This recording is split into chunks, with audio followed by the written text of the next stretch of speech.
ఈ research work చేస్తూ మొదలుపెట్టాడు. చేస్తూ తను ఒక సిద్ధాంతం రాస్తున్నాడు. నేనన్నా ఇప్పుడు ఇంత రాసి ఎవరు తీసుకుపోతారు నాన్న అంటే, తీసుకుపోతారు బేటా. తీసుకుపోతారు నాయన. ఏమన్నాడంటే, అన్ని పొలిటికల్ పార్టీస్‌కి వాళ్ళ వాళ్ళ అజెండా ఉంటది, సిద్ధాంతం ఉంటది. మనం తీసుకుపోయి పెడితే వాళ్ళకు వాళ్ళు ఆల్రెడీ ఒక సిద్ధాంతం ఉన్నప్పుడు మన సిద్ధాంతంని వాళ్ళు పెట్టుకోలేరు గదా! అందుకు ఒక పొలిటికల్ ప్లాట్‌ఫార్మ్ గావాలి దానికి. ఆ పొలిటికల్ ప్లాట్‌ఫార్మ్‌లో భాగంగానే గద్దర్ ప్రజా పార్టీ అని పెట్టిండండి. రిజిస్ట్రేషన్‌కి తను వెళ్ళాడు. తను ఏం ప్రకటించాడు? ఇది ప్రజలకిస్తాను నేను. ప్రజలే ముందుకు తీసుకుపోతారని చెప్పిండు. అంటే నేనేమన్నానంటే, బిడ్డా నా పేరు గుమ్మడి విఠల్. ప్రజలు ముద్దుగా గద్దర్ అని పెట్టుకుర్రు. అవునా?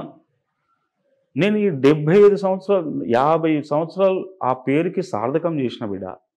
నేను చివరిగా తిరిగి నేను ప్రజలకు ఒకటి ఇచ్చిపోవాలనుకుంటున్నా బిడ్డ. అదే గద్దర్ ప్రజా పార్టీ నాయన. ఈ ఫిలాసఫీని ఏదైతే ఉందో తన మేనిఫెస్టో ఫిలాసఫీని తనకు కావాల్సిన దగ్గర మిత్రులను పిలిచి వాళ్ళకు కొంత వర్కప్ చెప్పి మీరు ఇట్లా రాయండి, ఇట్లా రాయండి అని చెప్పింది. తను ఒక యోగి అండి. Is a scientist. ఈ పదాన్ని కొడుగ్గా నేను చెప్పట్లేదు. నాతో గడిపేది అతి కొద్ది సమయమే కదా. నేను నాన్న కలిసినప్పుడు రాజకీయమైన చర్చ జరిగేది తప్ప నువ్వు బంగ్లా కొనుక్కున్నావా, నువ్వు కారు కొనుక్కున్నావు, అసలు ఈ ముచ్చటనే ఉండే, ఆ స్కోప్ ఇయ్యడు. తన జీవిత చివరి దశలో పార్టీ ఆవిర్భవించి ప్రజలకు సేవలు చేయాలనే ఉద్దేశంతో రాబోయే రోజుల్లో రావాలనుకున్నారు. చివరి రోజుల్లో అన్నారు. ఆయన చిరునవ్వుతో సర్జరీకి వెళ్ళాడు. అది చివరి రోజులు కాదు, ఇది అన్ఎక్స్పెక్టెడ్. చివరి రోజులు అంటే బెడ్ మీద ఉండిపోయి ఇక లేవలేకుండా ఉన్న వాళ్ళని చివరి రోజులు అంటారు. ఆయన ఆరోగ్యంగా ఉండే చిరునవ్వుతో సర్జరీకి వెళ్ళారని చెప్పి మా బావగారు చెప్పారు. పార్టీకి రిజిస్ట్రేషన్ ప్రాసెస్ నడుస్తుంది అక్కడ. నేను ఇప్పుడు ఈ 20 రోజుల నుంచి ఈ దుఃఖంలోనే ఉన్నా. సో ఇప్పుడు అక్కడ నేను ఇంకొక వారం 10 రోజుల తర్వాత ఆ పనిలో ఏం జరుగుతుంది సెక్రటరీ కానీ మిగతా వాళ్ళతో నేను కనుక్కుంటా. నాన్న ఏం చెప్పిండు, ఈ పార్టీ సింబల్ వచ్చినాక మన రాజకీయ ఫిలాసఫీ తను ఏమన్నాడంటే, భారతదేశానికి లిబరల్గా ఉండే ఫిలాసఫీ ఉండాలి. జిడత్వ సిద్ధాంతాలు ఇంకా పనికిరావు బిడ్డ. అన్నీ అయిపోయినాయి, అన్నీ ఫెయిల్ అయిపోయినాయి. ఇప్పుడు ఫెయిల్ అయిపోయినాయి బిడ్డ. భారతదేశానికి లిబరల్గా ఉండే సిద్ధాంతం ఉండాలి. అది తను రాస్తూ ఉన్నాడండి.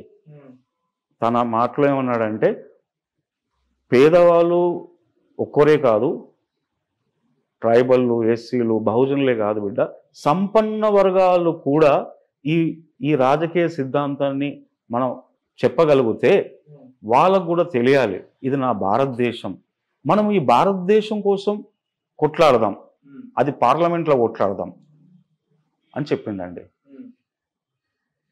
తను ఏమన్నాడంటే, మరి ఎవరు తీసుకుపోతారు నాన్న ఈ వయసులో అంటే, నీకెందుకు బిడ్డ, నువ్వు రా నా ఎంబడి. దట్ లాస్ట్ వర్డ్స్ వేర్, నువ్వు రాబిటా అన్నాడు. నేను ఎందుకు లేనన్నా, చాలామంది ఉంటారు కదా మీకు, ఇప్పుడు తనతో ప్రజలే తిరిగారు కదా, నేను ఎందుకు లేనన్నా, చాలా అందరు మోసం చేసిరు కదా బిడ్డ, నా కొడుకు కదరా, నేను ఏం అడుగుతలేను బిడ్డ, నేను తీసుకుపోయి ఇంట్రడ్యూస్ చేస్తాను నేను ప్రజలకి, చూడు వాళ్ళని కల్పిస్తా అని అన్నాడు. ఓకే డాడీ అన్న. ఎస్, ఈ సెడ్ దిస్. అందుకే పవన్ కళ్యాణ్ గారు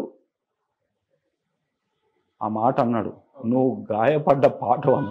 ఎందుకు, తనతో షేర్ చేసుకున్నాడేమో. నేను అనేది ఏంటంటే, ఆ రిజిస్ట్రేషన్ ప్రక్రియ అయిన తర్వాత ఎంత సమయం పడుతుందో తనే స్వయంగా వెళ్ళాడు కదా, తనే ప్రకటించాడు. నేను అనేది ఏంటంటే, ప్రజల నుంచి లీడర్ రావాలి బిడ్డ, దానికి త్యాగం చేయాలి. ఇంట్లో కూర్చొని లీడర్ అవుతా అంటే కాదు బిడ్డ. ఎన్ని త్యాగాలు చేయాలి? నా లెక్క అంటే నాన్న చెప్పిన మాట, గద్దర్ చెప్పిన మాట ఏంటంటే, నేను మా అమ్మను వదిలిపెట్టిన, నా చదువు వదిలిపెట్టిన, ఇంజనీరింగ్, నా భార్యను వదిలిపెట్టిన, నా పిల్లలు వదిలిపెట్టిన, టార్చర్ భరించిన, నా మీద ఫైరింగ్ అయింది భరించిన, ప్రతిరోజు అవమానాలే, ప్రేమతో గుండె కతుక్కొని తీసుకున్న ఏ ఒక్క వ్యక్తి లేరు. అవునా? ఇంతకు భరించడానికి సిద్ధపడి వచ్చి నిలబడ్డవాడే లీడర్ అవుతాడు బిడ్డ. అది ప్రజలలో ఉంది. నేను తీసుకుపోయి ప్రజలకు ఇచ్చి నేను చెప్తా. ఢిల్లీలో కూడా తను రిజిస్ట్రేషన్ చేసినప్పుడు ఏమన్నాడు తెలుసా అండి, సత్యం ఉందే చెప్తున్నా, సత్యమే చెప్తున్నా అంటే ఇంటికి వచ్చిన కాడ ఎందుకు నా అట్లా మాట్లాడుతున్నావు అంటే, బోనస్ లైఫ్ కదా బిడ్డ నాది, నేను బతికేది ఇంకా కొన్ని రోజులు అన్నాడండి.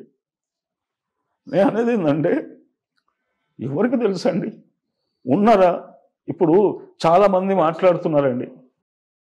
నేను అనేది ఏంటంటే చాలామంది మాట్లాడుతున్నారు మాకు తెలుసు అని. ఎంతకాలం ప్రయాణం చేసినాం అది చాలా ముఖ్యమండి. మీరు తెలుసు అని చెప్పడం అంటే వేరు అండి. ఎంతకాలం ప్రయాణం చేసినా అంతవరకే ఉంటుంది. వాళ్ళు అంతవరకు క్యారీ చేస్తారు, ఇంకా తీసుకుపోతారు. సో నేను అనేది ఏంటంటే మేమందరము under the nose of the guns బతుకుతున్నాం. అది నాన్నే ఎన్నో సందర్భాల్లో చెప్పాడు. నేను అనేది ఏంటంటే ఇట్స్ వెరీ హార్డ్. సో నాకు కొంచెం సమయం పడుతుంది.